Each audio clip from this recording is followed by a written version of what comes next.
Hey everyone, I'm just recording a quick video as the webinar didn't totally go to plan last night. So I just want to go over the top 10 things to do online in 2018.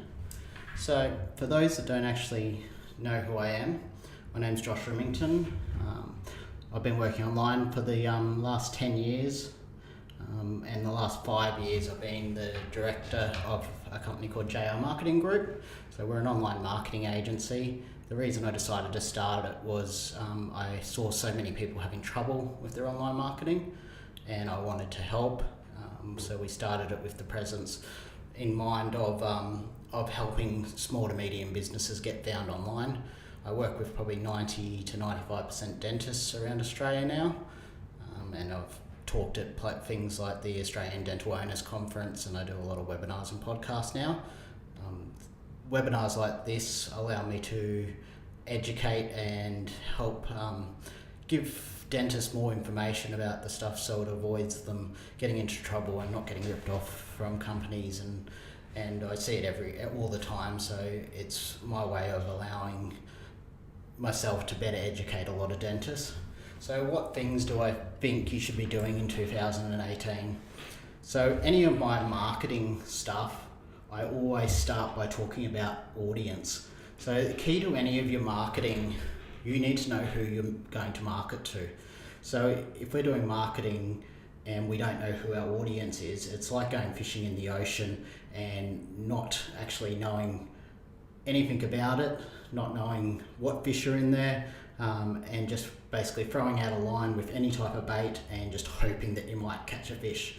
Sometimes your cat might catch a fish, but the chance of, if you actually go to a spot that you actually know and you know what fish are there and what actually bait to use on them, you're going to catch a lot more fish. So it's exactly the same with marketing. If we know who we're marketing to, then we can actually show the right content, we can actually have the right type of ads, we can show the right types of offers for those people, and we've got a higher chance of getting those people to actually convert into new patients. So basically, knowing your audience, it's the key to any marketing. So no matter what I do, I always talk about audience first, because you need to actually get your audience right before you do any marketing.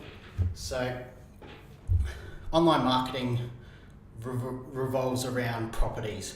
So you need to be sending traffic to somewhere, and a lot of that revolves around your website.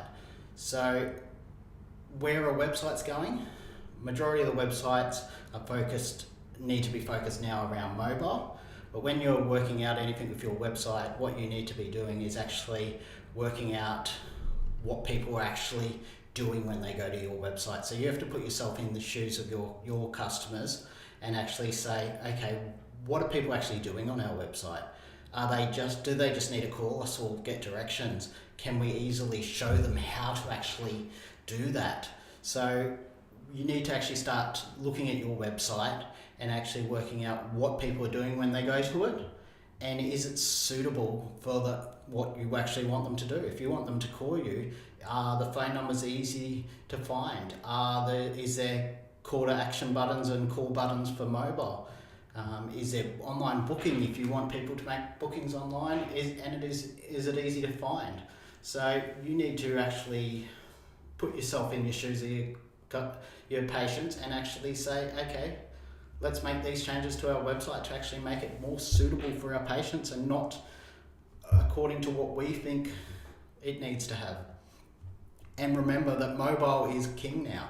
So mobile is coming up to 80% of all traffic going to your website. So you need to make sure everything is correct according to mobile, otherwise you're losing a lot of business. So you need to make sure it's easy to use, it's easy to press. People don't want to be reading a lot of information before they can click on a button and call you on a mobile. They need to have those buttons easy to find. So make sure that you're trying it on different mobiles, that you're making sure that it is mobile friendly on all devices. Anyone that's basically heard me speak knows that I've been pushing videos for quite a while. As online videos really are such a powerful resource. So you just have to look at YouTube and the amount of traffic that it has got over the years to know that videos get watched online. Companies like Facebook and all that are investing heavily into videos with live videos and everything else, because they know that people love to watch videos. It enables people to connect on a different level than just having images. So as a company, we're actually investing heavily into video at the moment. So to give you an example, these are videos that we're creating to use over the next year with our clients and in marketing and on websites. So I'll press play there and I'll give you a quick, this is just a demo video. So this will have Australian voiceover talking about orthodontics and be able to show patients in an easy way and explain stuff to them so that they can actually see how things work. Because the same way I'm trying to educate dentists, you need to be educating your patients to get better patients.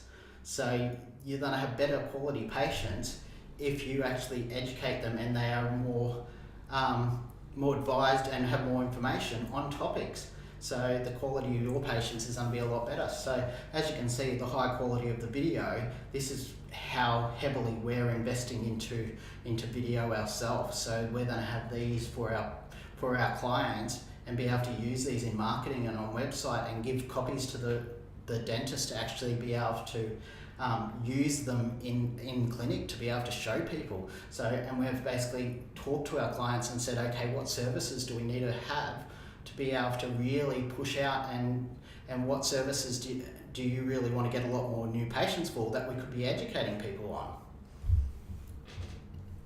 So social media. So there's many different types. I'll mainly talk about Facebook because that's where everyone knows and is on Facebook every day. So with Facebook, most people ask me all the time, they basically say, we don't have the time to get content, we don't have the time. And the biggest success I see with people with Facebook is when they stop thinking that they need to have all this content and actually just treat it the same way as you might a personal account, and be social and actually start treating your business like a person and actually be updating about what's happening in clinic and updating about putting little videos about someone that might have come in or photos of the thing. And what that does is it really showcases your personality. So it really starts to show who you are, and what that does is that creates trust. Sorry, having a coffee. That creates trust, and it already basically breaks the ice with the people that are seeing your video and are actually feeling like they know you already. It also starts to create interaction with people, because people are more likely to comment on stuff like that than they are if you put up a quote and a picture and different other stuff. So it basically creates that interaction, and interaction is a key in the Facebook element of actually getting things seen. So what you need to be trying to do is just basically treating your business a bit more personal and actually putting it out there a bit more. But then also look at, and if you are doing other posts and you're scheduling posts, how can you get that interaction? You can't expect someone to interact with something if you actually don't have a call to action. If you're not saying, share this post if you agree, or like this if you think this, or tag a friend in this that has this issue. So if you start putting those call to actions in, you're actually going to start getting interactions, because you're actually calling out to people and saying, this is what we actually need. So on the other end with social media, Instagram is continuing to grow, and a lot of that is because you're taking out a lot of those words, and it's very simple and easy for people to actually just scan through photos and actually start looking at things. So you need to be on Instagram, but then you also need to be looking at, okay, what advertising and what Facebook ads can we actually start to be utilizing as Instagram ads and get photos out there to people and start getting seen in a different way. Because the type of patients that are on Instagram and actually looking at stuff are going to be totally different. So you need to be integrating all your marketing into Instagram as well, and making sure that it's getting seen. Things on Instagram that are working well are really the cosmetic side of the thing. People are loving looking at pretty people and those sorts of things on Instagram. So cosmetic and teeth whitening and any of those type of things are working really well. Businesses are being built basically off Instagram and followers and people looking at stuff. So you really have to start integrating all that into your marketing and make sure that you're planning that out as well. Events. So big thing that we have is that we do a lot where we're booking and getting clients to get people in for consultations. But as a thing, that's one-on-one. Events allow you to get a group of people and be able to inform them about a topic and actually start to get a larger group educated and on board with what you've got going on, rather than having to have single basically consultations. So you can actually start to hold like braces information nights and start having a group of people put on a bit of food and have have it as a very nice evening where you can actually get people used to your clinic and get people actually informed on the topic.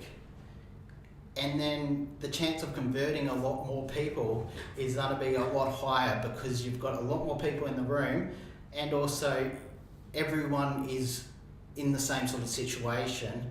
So you're going to be converting a lot better. We're finding that they're able to convert a lot more people in a single session than having to wait for individual consults and doing all these individual consults. And from a marketing point of view, if we're able to promote an event, it's one single campaign we're promoting, whereas if we're doing consults, that's an ongoing campaign and everything else. So we're finding that this is a great way of getting 30 people into a thing. So think about what type of events you can have: Invisalign events, braces, Botox, depending on your services, getting people in there and actually starting to educate them and get them used to your clinic, because you're able to fill up the books a lot quicker with things like that.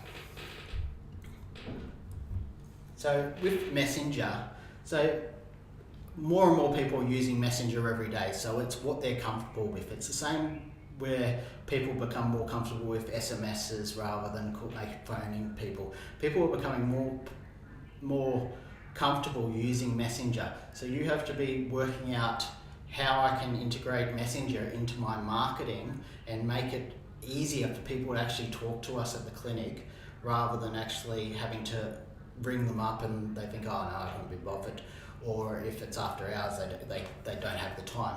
So ways that you can actually start to be integrating Messenger in is that you can actually put a Messenger button actually on your website, and actually allow them to message you straight from the website, and it'll hit you guys straight away as long as you're signed into Messenger. Another great way is actually integrating that into your ads, so that you can get the people that are actually seeing those ads and post straight away and be able to message and talk to them. I've got a lot of clients converting a lot of patients via Messenger every day, because it's that quick, easy way of talking to someone and not actually having to then get on the phone or send an email. So look at ways that you can start to integrate Messenger into your marketing campaigns.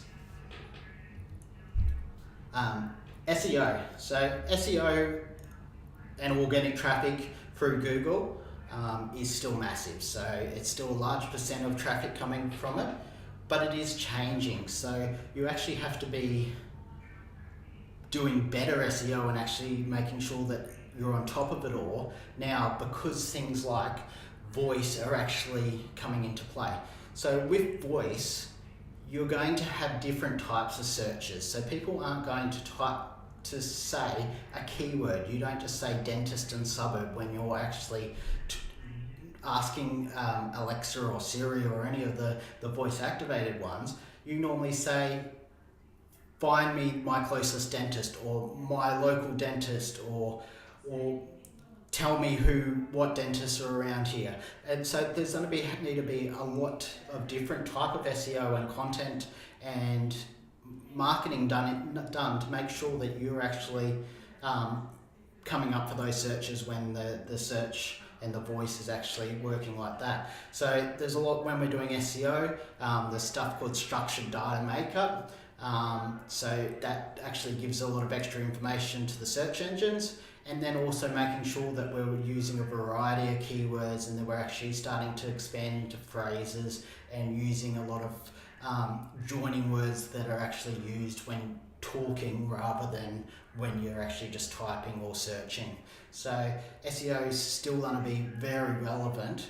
It just is changing, and you have to make sure that you're on top of it and you're changing with it. So security. I actually sent an email to all my clients this week talking about security and secure websites. So previously, local websites didn't need an SSL certificate and need to be a secure website. However, recently Google has actually made a change where they've actually are actually starting to say that websites are unsecure if they've got forms on them and don't have a security certificate. So because of that, there's a chance of losing a lot of patients if they get a warning from a browser saying website is unsecure. They might say, oh, well, I'm not going to use that, especially elderly patients that get very concerned.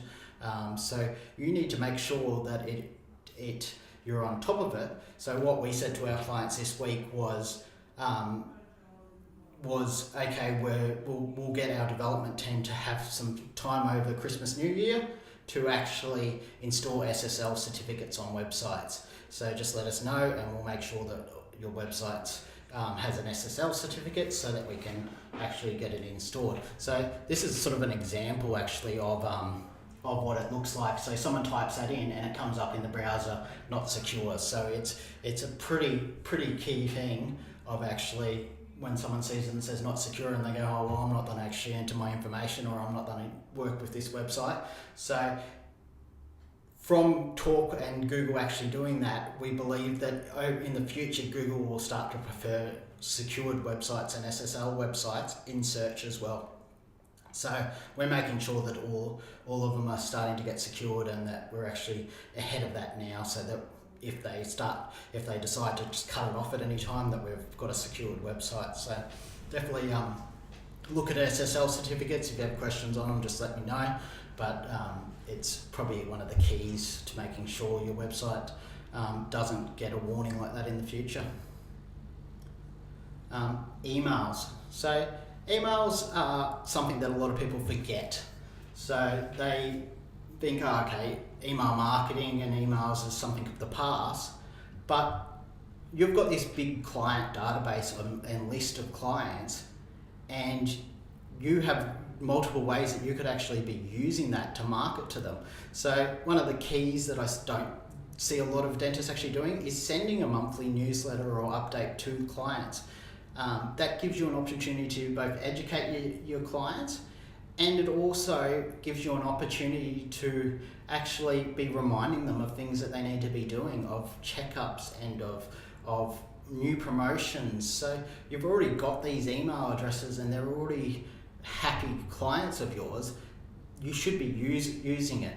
The other big way that you can use that is that if you've got a marketing team or you're doing marketing on Facebook, you can use those emails to actually start to find other clients that have the same characteristics of those emails. So you can ask Facebook to actually do a lookalike audience and say, Facebook, we have this list of people.